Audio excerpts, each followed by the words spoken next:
আজ আমরা জানাবো বিমানের এমনই 7টি রহস্য যা সবার থেকে লুকিয়ে আছে। পাইলট ও এয়ার হোস্টেসদের এমনই নোংরা রহস্য যা জানলে আপনিও বিব্রত হবেন। নম্বর 7, আপনি জেনে অবাক হবেন যে বিমান ভ্রমণের সময় যখনই কোনো যাত্রীর মৃত্যু হয়, সেই যাত্রীর মৃতদেহ লুকিয়ে অন্য যাত্রীর আসনে রাখা হয় এবং অন্যান্য যাত্রীরা যাতে এ সম্পর্কে জানতে না পারে সেজন্য সর্বাত্মক মিথ্যা বলার চেষ্টা করা হয়। কারণ যদি অন্য যাত্রী জানতে পারে তাহলে যাত্রীদের মধ্যে আতঙ্ক তৈরি হবে এবং এমন পরিস্থিতিতে বিমান চালাতে পাইলটের অসুবিধাও হতে পারে, বড় ধরনের দুর্ঘটনাও ঘটতে পারে। নম্বর 6, যদিও বিমানের নিরাপত্তা অত্যন্ত কড়া এবং বিমানে কোনো ব্যক্তির পক্ষে অস্ত্র ইত্যাদি বহন করা অসম্ভব, তবুও যদি কোনো ব্যক্তি কোনোভাবে অস্ত্র বহন করতে সক্ষম হয় তবে সেই ব্যক্তি বিমানটি হাইজ্যাক করতে পারবে না, কারণ আমেরিকা, কানাডা, ফ্রান্স, জার্মানির মতো দেশে 2-1 জন কমান্ডোকে যাত্রী হিসেবে বিমানের ভেতরে লুকিয়ে রাখা হয়, যাতে বিমানে এমন পরিস্থিতির সৃষ্টি হলে এই কমান্ডোরা খুব সহজেই সেই পরিস্থিতি সামাল দিতে পারে এবং বিমানটিকে হাইজ্যাক হওয়া থেকে বাঁচাতে পারে।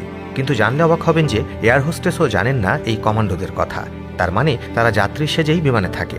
নম্বর 5, আপনি যদি কখনো বিমানে ভ্রমণ করে থাকেন তবে আপনি অবশ্যই বিমানে এই ধরনের গর্ত দেখে থাকবেন এবং আমরা আপনাকে বলি যে এটা সেই জায়গা যেখান থেকে বিমানের পাখা সম্পূর্ণ দেখা যায় এবং এই চিহ্নটি যাত্রীদের জন্য নয় বরং এটি পাইলটের জন্য।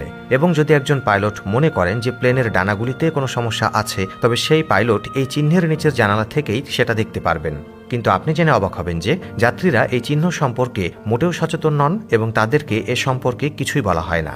নম্বর 4, যখন একটি প্লেন ক্র্যাশ অবতরণ করে এটি বিপজ্জনক ধাক্কা অনুভব করে এবং কখনো কখনো প্লেনে আগুন ধরে যায়। আর আপনি জেনে আরও অবাক হবেন যে বিমানের ক্র্যাশ ল্যান্ডিংয়ের পরে প্লেনের দরজা খোলে না এবং এই পরিস্থিতি মোকাবেলায় বিমানের পাইলটের সিটের নিচে একটি কুড়াল থাকে যা কাঁচ ভাঙতে ব্যবহার করা হয়, আর তখন বিমানের দরজা এভাবেই বাঁচায় যাত্রীর জীবন। কিন্তু তাতেও কাজ না হলে বিমানে একটা জরুরি গেট আছে যা খুলে দিলে সব যাত্রীকে সহজেই বের করে আনা যায়।